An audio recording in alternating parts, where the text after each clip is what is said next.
예수께서 다시 살아나셨습니다 라는 이 말씀은 정말 해마다 우리가 하는 선언이지만 너무나 감격적입니다. 저도 이 예수께서 다시 살아나셨습니다 라는 말을 외칠 때마다 울컥합니다. 정말 모든 죽음과 둘러싸이고 있는 모든 절망의 것들이 완전히 무너지고 정말 새로운 생명이 우리 가운데 샘솟는 것 같은 그런 기분이 들기 때문입니다.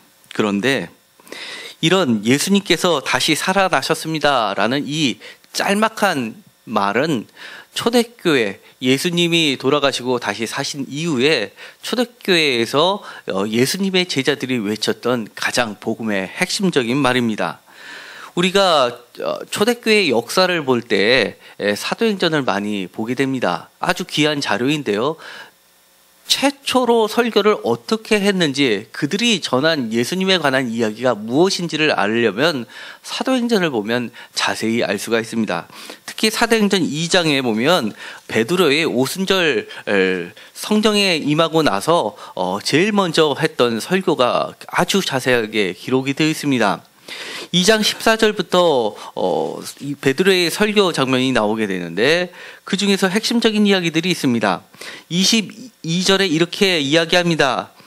이스라엘 사람들아, 이 말을 들으라. 너희도 아는 바와 같이 하나님께서 나사렛 예수로 큰 권능과 기사와 표적을 너희 가운데 베푸사 너희 앞에서 그를 증언하셨느니라 라고 합니다. 아주 짤막한 표현이지만 여기서 나사렛 예수라고 하는 것은 인간 예수를 이야기하는 겁니다. 나사렛 출신의 이 예수를 하나님께서 큰 권능과 기사와 표적 가운데서라는 아주 짤막한 단어들을 연결하면서 예수의 사역을 모두 대변시키고 있습니다. 그리고 이 모든 일이 너희도 아는 바와 같이라는 것을 보아서 제자들만 알았던 것이 아니라 예수의 사역과 죽음과 다시 사심에 대해서 목격한 자들이 이때만 해도 여럿이 있었다는 것을 보여주고 있습니다. 24절에 이렇게 이야기합니다. 하나님께서 그를 사망의 고통에서 풀어 살리셨으니 라고 이야기합니다. 왜 사망의 고통이라고 하는지는 바로 그 전절에 자세히 소개를 하고 있습니다. 그가 하나님께서 정하신 뜻과 미리 아신 대로 내준 바 되었거늘 너희가 법 없는 자들의 손을 빌려 못 박아 죽였으나 라고 합니다. 그의 사망의 원인을 1차적으로는 죄 없는 자들의 손에 죽은 것이라고 이야기하지만 그것보다 더 우선시되는 원인은 바로 하나님께서 정하신 뜻과 미리 아신 대로 내준 바 되었다는 하나님의 커다란 계획 안에 있었다는 것을 이야기하고 있습니다. 그리고 나서는 다윗의 이야기를 꺼냅니다.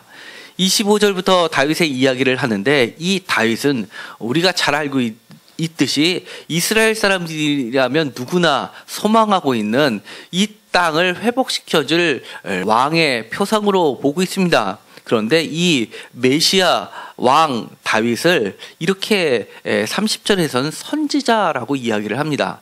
그러면서 그들이 부르는 왕 다윗을 선지자라고 이야기하면서 그 선지자가 미리 얘기하신 말씀, 하나님의 전하시는 말씀 28절에 주께서 생명의 길을 내게 보이셨으므로 라고 이야기하면서 예수 그리스도의 십자가 죽음을 생명의 길이라고 이야기를 하고 있습니다. 그러면서 31절에 아주 간략하게 그리고 정확하게 표현합니다. 미리 본 고로 그리스도의 부활을 말하되 라고 이야기합니다. 그리스도의 부활이라고 명확하게 이야기를 합니다. 그러면서 육신의 썩어짐을 당하지 아니하고 이 예수를 32절에 하나님이 살리셨다라고 선언을 합니다. 그리고 다윗하고 다시 한번 비교를 합니다.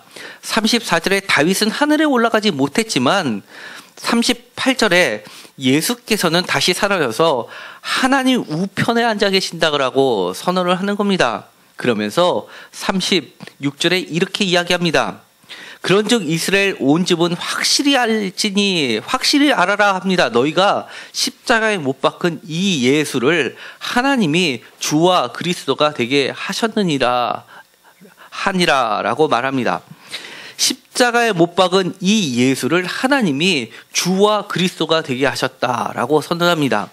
여기서 그리스도라는 말은 히브리어 메시아의 헬라어 표현입니다. 그리고 이 그리스도는 아까 이야기했던 나사렛 예수, 인간 예수의 신성을 덧붙인 신적인 존재 그리스도라고 하는 타이틀로서 사용이 되는 겁니다. 그래서 우리가 흔히 십자가 옆에 교회에서 초 두 개의 불을 키우는 것은 하나는 인성, 하나는 신성을 상징하는, 하나는 나사렛 예수, 또 하나는 예수 그리스도를 상징하는 중요한 인성과 신성을, 참 인간, 참 신을 이야기하는 겁니다. 그런데 그 앞에 주라는 말이 나옵니다.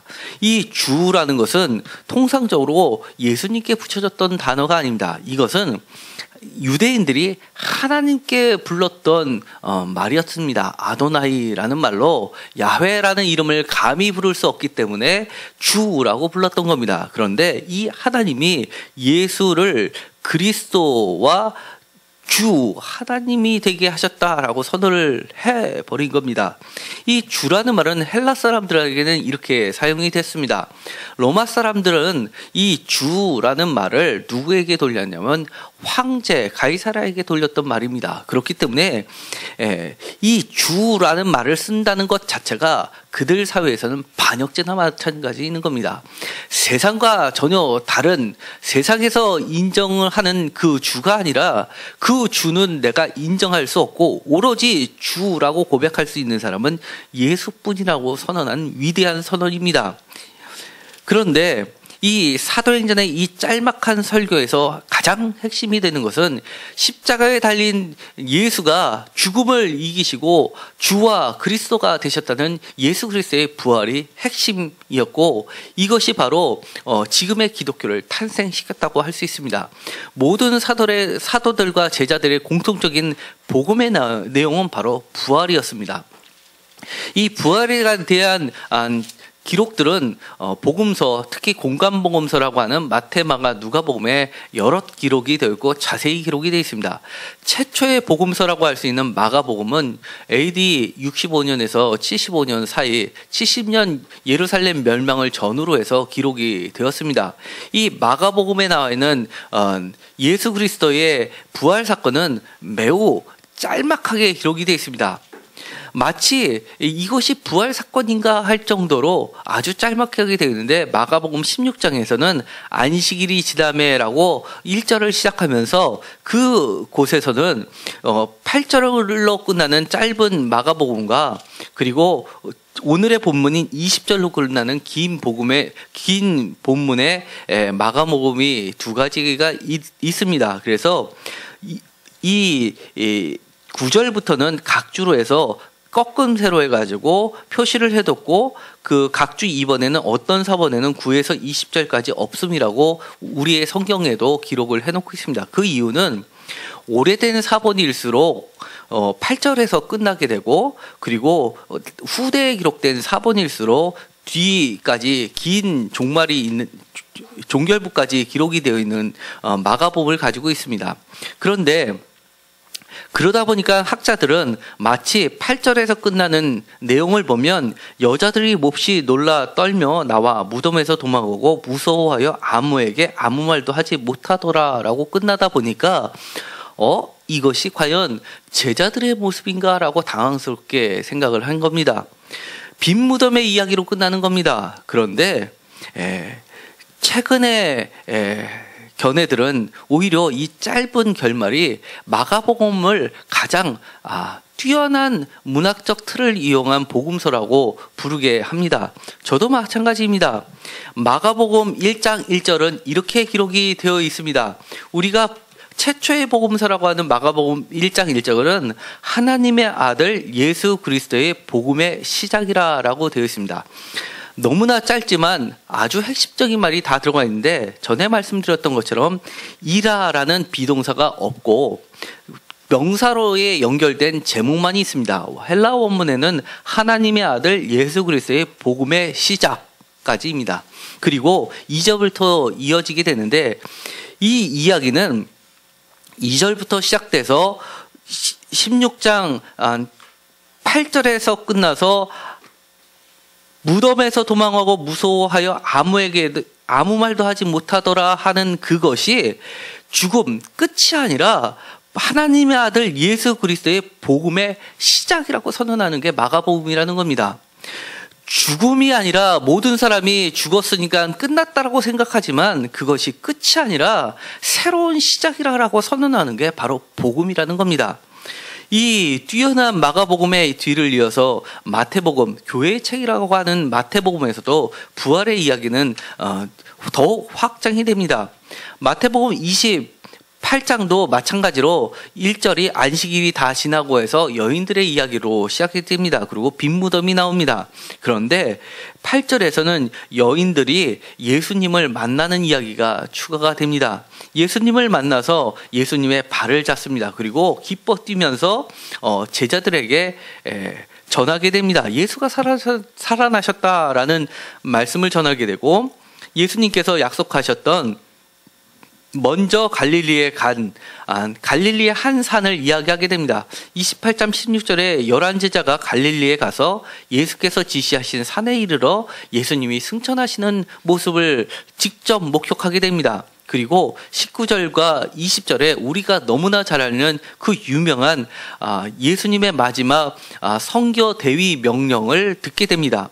그러므로 너희는 가서 모든 민족을 제자로 삼아 아버지와 아들과 성령의 이름으로 세례를 베풀고 20절 내가 너희에게 분부한 모든 것을 가르쳐 지키게 하라. 볼지어다 내가 세상 끝날까지 너희와 항상 함께 있으리라 라고 하는 그 위대한 명령을 받게 됩니다. 그런데 여기서 너희와 항상 함께 하는데 내가 세상 끝날까지 함께 하겠다라고 이야기합니다. 이 너희와 항상 함께 하겠다라는 이야기는 마지막 절에 있지만 이것이 바로 마태복음의 1장에 있는 말씀입니다. 마태복음 1장에 예수의 탄생 이야기를 하면서 우리가 아주 잘 알고 있는 예수의 이름을 짓는 이야기가 나옵니다. 1장 21절에 아들을 낳으리니 이름을 예수라 하라. 이는 그가 자기 백성을 그들의 죄에서 구원할 자이심이라 하니라 라고 이야기를 합니다. 그리고 23절에 이사야의 말씀을 들어서 보라 처녀가 잉태하여 아들을 낳을 것이요 그의 이름을 임마누엘이라 하리라 라고 합니다. 이를 번역한 즉 하나님이 우리와 함께 계시다 합니다. 마태복음에서 이야기하는 것은 우리와 함께 하시는 하나님께서 예수 그리스도를 통해서 세상 끝날까지 영원히 우리와 함께 하시는 그런 기쁜 소식을 우리들에게 전달해 주고 있는 겁니다. 그것도 살아계신 예수 그리스도를 통해서 예수 부활을 통해서 전달을 하고 계시는 겁니다. 그리고 누가복음에 가면 더 발전됩니다. 이 부활하셔서 제자들과 함께 나누는 이 이야기가 마치 우리가 지금도 성극이나 영화에서 자주 거론되는 아주 재미난 그리고 인상적인 에피소드가 소개됩니다. 우리가 잘 알고 있는 빈 무덤의 이야기로부터 시작이 되지만 엠마오로 가는 두 제자 이야기가 나오게 됩니다. 그러면서 엠마오로 가는 두 제자 이야기가 24장의 빈 무덤 이야기 다음에 나오는데 이 엠마오는 예루살렘에서부터 멀어지는 곳입니다. 그러자 주님께서 두 제자에게 나타나셔가지고 그들에게 성경 말씀을 풀어서 해 주십니다. 그리고 나서 그뿐만이 아니라 그들과 함께 음식도 잡수십니다. 그러자 31절에 그들의 눈이 밝아져 그인 줄 알아보더니 예수는 그들에게 보이지 아니하시더라 라고 합니다. 그들이 알아보는 순간 예수님은 눈에서 사라지게 됩니다. 그러면서 그들이 고백하는 말이 나옵니다. 그들이 서로 말하되 길에서 우리에게 말씀하시고 우리에게 성경을 풀어주실 때 우리 속에서 마음이 뜨겁지 아니하더냐 하고 라고 이야기합니다.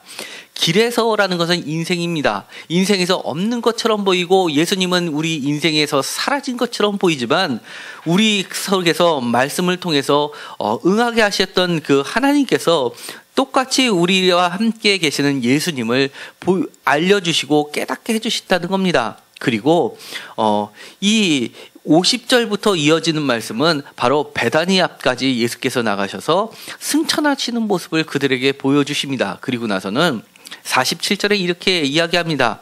그의 이름으로 죄사함을 받게 하는 회개가 예루살렘에서 시작하여 모든 족속에게 전파될 것이 기록되었으니라고 하면서 이 누가복음에서는 예루살렘 베다니에서 시작되지만 예루살렘과 사마리아와 땅끝까지라는 복음의 확장 경로를 사도행전을 통해서 누가복음의 제2 누가복음이라는 사도행전을 통해서 확장시키고 있는 겁니다. 그런데 요한복음에 가면 조금 우리를 당혹해 합니다. 오늘 읽었었던 말씀 21장 24절과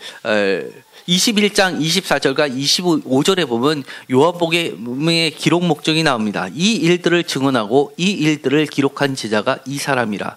우리는 그의 증언이 참된 줄 아노라. 25절 예수께서 행하신 일이 이 외에도 만일 낱낱이 기록된다면 이 세상이라도 이 기록한 책을 두기에 부족한 줄을 아노라 라고 하면서 요한복음이 끝나게 됩니다. 그런데 우리가 읽지 않았던 20장 끝에 보면 20장 30절과 31절에도 요한복음의 기록 목적이 나옵니다.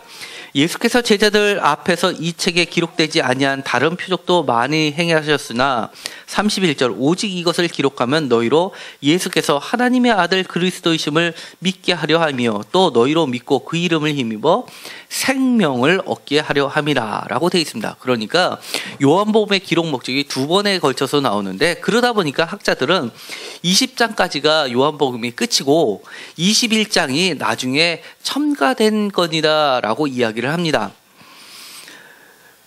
왜냐하면 이야기 내용이 20장까지 끝나서 봐야지만 공간복음서하고 잘 연결이 됩니다. 왜냐하면 20장에 1절이 안식 후 첫날 빈무덤의 이야기를 합니다. 그리고 11절부터 마리아가 나옵니다. 그리고 나선 예수님을 만나게 됩니다. 17절에 예수께서 이르시되 나를 붙들지 마라 내가 아직 아버지께로 올라가지 아니하였노라 라고 하면서 마리아가 만지는 것을 붙잡으려는 것을 거절하십니다. 이것은 마가복음에서는 두려워서 떨고 아무 말도 못하는 여제자의 모습에서 마태복음에서는 예수님을 만난 마리아로 그리고 예수님을 만난 마리아가 제자들에게 전하는 여제자로서 첫 번째 제자로서 얘기하는데 요한복음에서는 이 마리아는 예수님을 만나지만 예수님을 만나지 말라고 합니다. 이것은 많은 논란이 되고 있는 구절 중에 하나입니다. 왜 붙지 말라고 했을까요? 그 전에 보면 도마는 만지라고 했는데 왜 여기서는 만지지 말라고 했을까요? 그 이유는 여러 가지가 있지만 가장 중론적으로 어느 정도 합의가 된 견해는 이렇습니다. 첫 번째는 예수의 몸이 우리가 알고 있는 그런 육신적인 몸이 아니었다는 겁니다. 새로운 몸이었다는 겁니다. 바울이 이야기한 신령한 몸이었다는 겁니다. 마치 누가복음에서 엠마오로 가는 제자가 예수를 알아보지 못했는데 음식을 같이 먹고 눈이 떠져서 알아보니까 곧 사라지는 그런 신령한 몸이었다는 겁니다. 두 번째 견해입니다. 이것도 지지를 상당히 받고 있습니다. 마리아가 붙들려고 그런 것은 살아나신 예수님을 육신 그대로 붙들고 싶었던 겁니다. 그러나 주님께서는 그거를 거절하시는 겁니다. 그리고 나서는 방향을 틀어주십니다. 새로운 존재로서의 예수를, 살아계신 예수를 붙잡아라 라고 하는 겁니다. 그 이유에는 그 뒤에 나오는 바로 성령의 이야기가 나옵니다. 19절에 안식 후 첫날에 제자들에게 나타나서 중요한 말씀을 하십니다. 22절에 숨을 내쉬며 이르시되, 숨은 정통적으로 성령을 이야기합니다. 성령을 받으라라고 하십니다. 그러면서 23절 너희가 누구의 죄든지 사하면 사하여질 것이요 누구의 죄든지 그대로 두면 그대로 있으리라 라고 이야기합니다. 그리고 나서는 12제자에게 보이십니다. 도마도 믿지 못했는데 26절에 여드레가 지나서 다시 성령을 8회가 지나서 예수님께 새로운 몸으로 문들이 잠겨져 있는 데를 뚫고 들어오시면서 도마가 예수님을 만져보게 됩니다. 그리고 나서 도마가 나의 주님이시여 나의 하나님이시다라는 위대한 고백을 합니다. 신약 성경에서 나와 있는 예수에 대한 고백 중에서 가장 높은 수준의 고백이 바로 나의 하나님이다라고 고백한 도마의 고백입니다. 이 도마는 그야말로 새로운 신령한 몸에 예수님을 만나게 되고, 그리고 나서 새로운 시각을 갖게 된 겁니다. 그리고 나서는 새로운 예수님을 하나님으로 고백하기 시작합니다. 그리고 나서는 이 목적이 나오게 됩니다.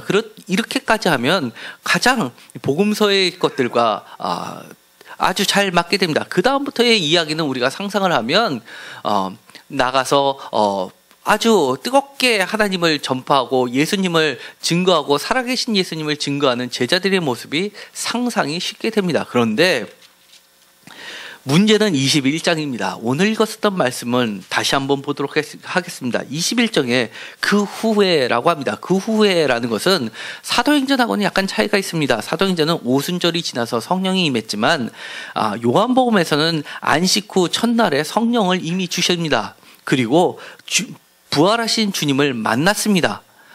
그리고 나서 고백도 했습니다. 그런데 그 후에 예수께서 디베랴 호수에서 또 제자들에게 자기를 나타내셨으니, 그러니까 지금 제자들이 있는 위치는 디베랴 호수, 갈릴리 호수를 이야기합니다.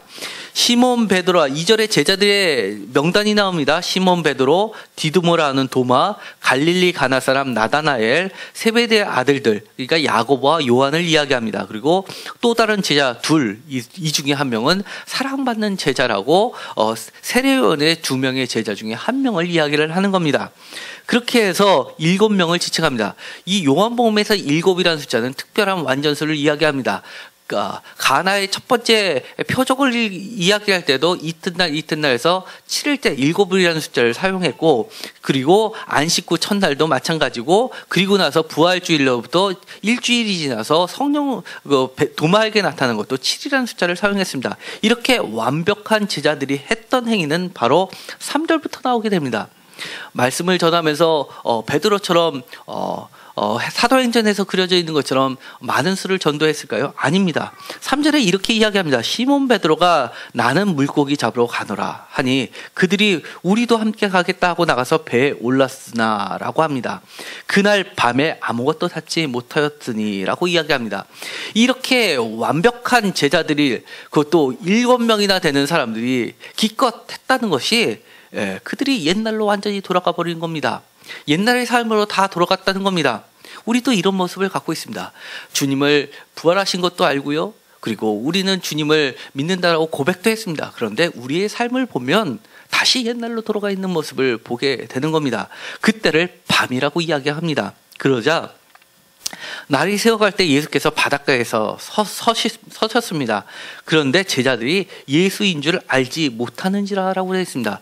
그들이 부활하신 예수님을 만났음에도 불구하고, 그리고 성령을 받았음에도 불구하고 그들은 예수인 줄 알지 못했다라고 이야기합니다.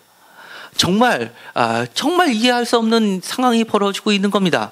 도대체 우리는 왜 어떻게 이것을 해석해야 될까요? 왜냐하면 전에처럼 20장까지가 마지막 장이라면 이것 하나의 이야기가 끝나고 나중에 21장이 또 하나 붙여져서 부록처럼 붙여져서 예수님의 성령이 임하시기 사건 이전의 사건을 별개로 이렇게 기록이 됐겠거니라고 생각한다면 별 문제가 없지만, 문제는 지금까지 요한복음의 사본이 발견된 것 중에서 20장까지가 발견된 것이 하나도 없다는 겁니다. 모두 다 21장까지가 붙어 있었고, 딱 하나 중세에 발견된 3본은 20장도 훼손이 되어 있었습니다. 그러니까 전부 다 21장까지 있고, 없는 거는 훼손이 돼서 없을 뿐이지, 처음부터 제자들이 기록을 할 때는 21장까지를 함께 연속적으로 읽으라고 우리에게 제시를 하고 있다는 겁니다. 어떻게 연속적으로 읽어야 할까요? 바로 그것이 우리들의 모습이라는 겁니다. 25절에 이렇게 이야기합니다. 예수께서 행하신 이 일이 이외에도 많으니라고 이야기합니다. 그리고 24절에 다시 한번 이야기합니다. 우리는 이라고 이야기합니다. 지금까지 20장까지는 사랑하는 제자가 이것을 증언하고 기록했다고 단수로 표현했다면 21장에는 이미 우리라는 복수를 가지고 있습니다. 그러니까 남의 이야기가 아니라 지금 21세기 오늘 살고 있는 우리들의 부활 사건도 이 가운데 벌어지고 있는 하나의 이야기라는 것입니다. 우리도 주님을 온전히 알지 못했다는 겁니다. 주님을 만나도 주님인지 모른다는 겁니다. 그리고 주님이 이렇게 물으십니다. 배 오른편에 그물을 던지다 라고 이야기합니다. 지금까지 돌렸던 방향을 주님께서는 틀어주시는 겁니다. 다른 방향으로 우리를 방향을 바꿔주시는 겁니다. 그리고 나서 베드로가 방향을 틀어서 물고기를 잡으니 그물을 들 수 없을 정도로 많이 잡혔다고 합니다. 예수께서 사랑하시는 그 제자가 베드로에게 주님이시다라고 그제서 이야기합니다. 그러자 베드로가 벗고 있다가 주님이라는 말씀을 듣고 겉옷을 두른 후에 바다로 뛰어내려서 주님과 함께 갑니다. 이제는 바다가 두렵지 않습니다. 바다가 있어도 주님만을 바라고 뛰어갈 수 있는 존재가 됐습니다. 겉옷을 두른다라는 것은 지금까지 있었던 새로운 옷을 입는다는 것입니다. 그리고 두른다라는 이야기는 이 두른다는 표현은 요한복음에 다른 곳에도 한 번이 더 나오는데 예수님께서 세적식을 할 때 수건을 허리에 두르시고라는 그 두르시고의 표현을 여기서도 쓰는 겁니다. 그러니까 이제는 베드로가 예수님을 과거에는 정확하게 알지 못했지만 다시 한번 나타나셔서 만나시는 주님을 만나고 나니까 이제는 주님을 알아보기 시작했다는 겁니다. 주님이 허리에 수건을 두르시던 그 예수님을 이제서야 알게 되기 시작했다는 겁니다. 그런 주님은 어떤 주님이었습니까? 세 번씩이나 14절에 세 번째로 제자들에게 나타나며 3이라는 숫자는 특별한 숫자입니다. 주님을 많은 경험을 했음에도 불구하고 멀리 떠나보는 그 제자를 찾아서 세 번씩이나 나오십니다. 그리고 베드로를 세 번씩이나 불러주십니다. 16절부터 유명한 이야기가 나옵니다. 요한의 아들아 시몬아 내가 이 사람들보다 나를 더 사랑하느냐. 첫 번째 물으십니다. 두 번째 16절에 두 번째 또 물으십니다. 세 번째 다시 한번 물으십니다. 베드로는 근심합니다. 그렇지만 주님께서는 여전히 그에게 사명을 맡겨주십니다. 그러면서 온전하게 세 번째 찾아오시고 또 세 번의 질문을 통해서 완전히 회복시켜 주십니다. 그리고 나서는 영광을 이야기해 주십니다. 18절에 내가 진실로 내게 이르노니 내가 젊어서는 스스로 띠뛰고 원하는 곳으로 다녔지만 늙어서는 내 팔을 벌리리니 남이 내게 띠뛰고 원하지 아니하는 곳으로 데려가리라. 팔을 벌리고라는 것은 십자가를 상징합니다. 그리고 남이 내게 띠를 띄운다는 것은 억압의 상태에서 끌려간다는 것을 이야기합니다. 그리고 나선 19절에 영광을 이야기하는 겁니다. 베드로는 그야말로 예수님처럼 아니 예수님보다 더 무거운 십자가를 지셨습니다. 그리고 나선 예수님과 똑같은 십자가를 질 수 없다고 스스로 이야기하면서 베드로의 십자가는 거꾸로 된 십자가를 상징하는 겁니다. 거꾸로 십자가에 매달려 죽었습니다. 순교했습니다. 그리고 나서 주님께서 원하시는 그 일을 하게 됩니다.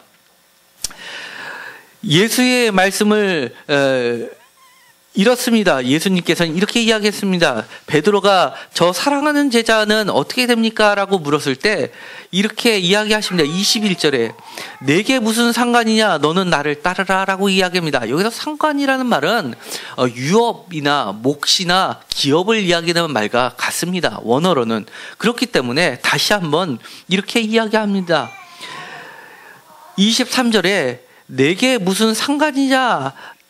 내가 올 때까지 그를 머물게 할지라도 내게 무슨 상관이냐라고 이야기하면서 그에게 요청하시는 것은 나를 따르라라고 이야기하는 겁니다.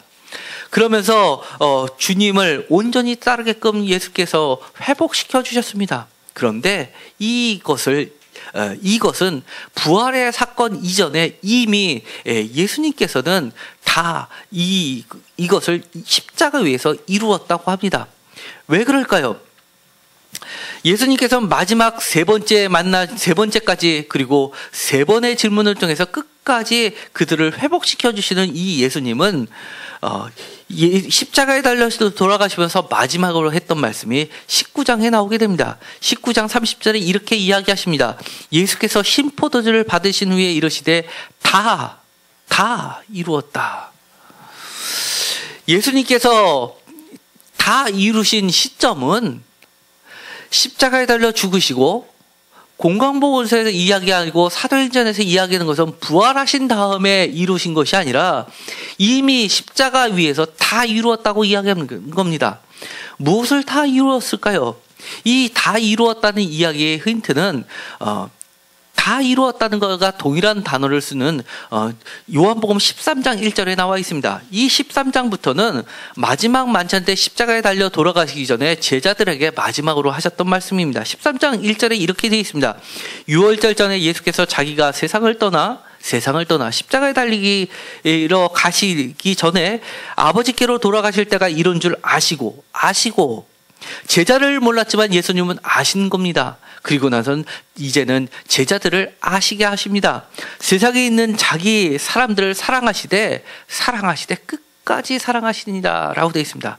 이 끝까지라는 말은 다 이루었다라는 헬라어와 같은 어원을 쓰고 있는 겁니다. 그러니까 이 다 이루신 사건은 끝까지 사랑하시는 사건이 바로 십자가의 사건이라는 겁니다.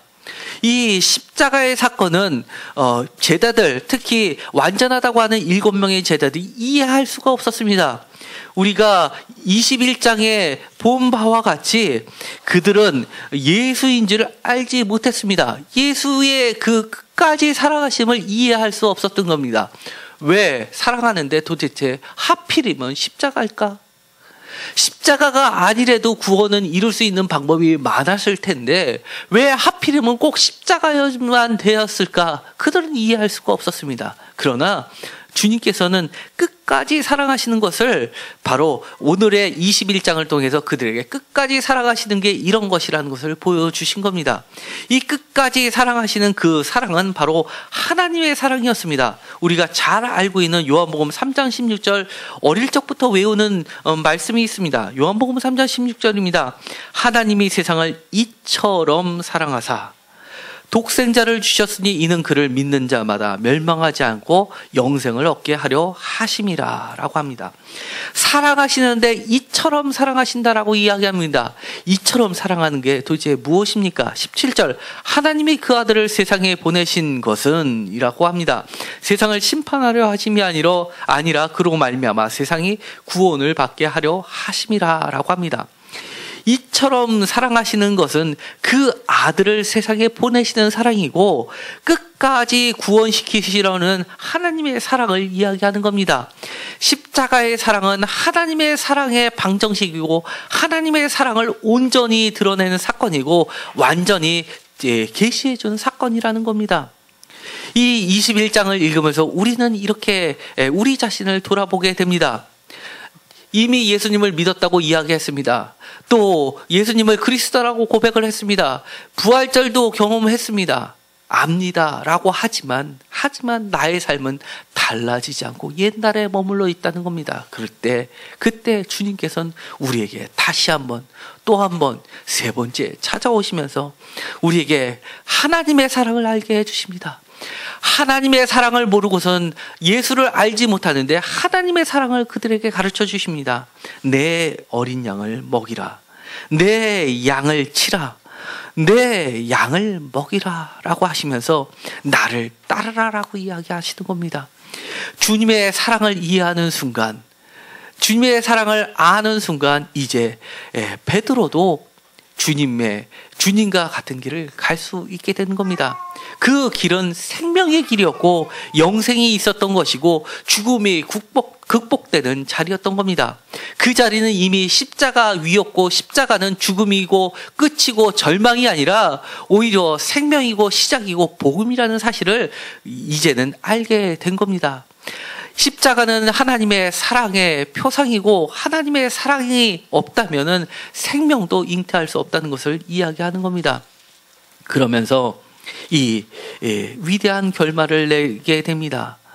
이 부활의 사건은 십자가 사건과 떨어질 수 없는 관계에 있습니다. 동전의 양면과 같습니다. 그러나 이 부활의 사건이나 이 십자가의 사건은 결코 선택의 상황이 아니라는 겁니다. 그리고 단순히 지식의 차원도 아니라는 겁니다.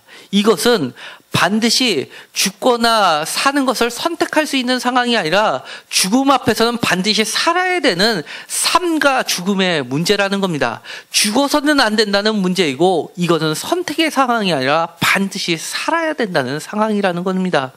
반드시 사는 것은 예수 그리스도의 사랑을 이해할 때만, 그 사랑을 순종으로 받아들일 때만, 그리고 그것을 지식이 아니라 알게 됨과 동시에 그것을 순종함으로써 깨닫게 되는 새로운 차원의 지식이라는 것을 이야기하는 겁니다. 이제 부활절이 작년에 있었던 부활절과 다른 오늘의 부활절이 되기를 간절히 소망합니다. 이미 우리가 갖고 있었던 신앙의 방향을 좀 더 주님의 방향으로 틀기를 원합니다. 우리가 알고 있었던 그 하나님의 사랑의 깊이가 10이었다면 이제는 더 깊은 차원으로 들어가길 바랍니다. 배 왼편으로 우리가 지금까지 열심히 지었던 것이 밤이었다면 이제는 낮에 주님과 함께 배 오른편으로 주님의 말씀을 따르는, 그리고 주님을 따라가는 삶이 되기를 간절히 소망합니다. 오늘의 부활절은 정말 내 주위를 또 나에게 불청객처럼 찾아오는 고통의 자리, 그리고 죽음의 위협, 그리고 가정의 위기, 그리고 사업장의 흔들림, 직장의 불안, 이런 것 모든 것으로부터 내가 선택하는 상황이 아니라 주님께서 이미 내가 이것을 모두 다 이겼다라고 하는 그 승리의 선언에 기초하여서 새로운 부활의 경험을 하시게 되기를 간절히 소망합니다. 기도하고 마치기로 하겠습니다. 하나님 감사합니다. 우리가 부활절이 정말 과거의 사건이 아니라 오늘 21세기 오늘 나를 둘러싸고 있는 죽음의 여러 가지 절망적인 상황을 이기는 실제적이고도 실질적인 사건이 되기를 원합니다. 주님은 그것을 하나님의 사랑에 기초한 새로운 삶의 차원으로 우리를 부르고 계십니다. 이제 주님의 부르심에 우리가 따라가는 제자가 되게 하시고 주님을 온전히 아는 자들이 되게 하여 주옵소서. 이미 십자가에서 모든 것을 다 이루시고 끝까지 사랑하시고 또 그 사랑을, 하나님의 사랑을 온전히 이루신 그 사랑을 우리도 깨닫게 하여 주시옵시고 그 사랑을 온전히 다 이루는 우리들이 되게 하여 주옵소서. 예수 그리스도의 이름으로 기도드렸습니다. 아멘.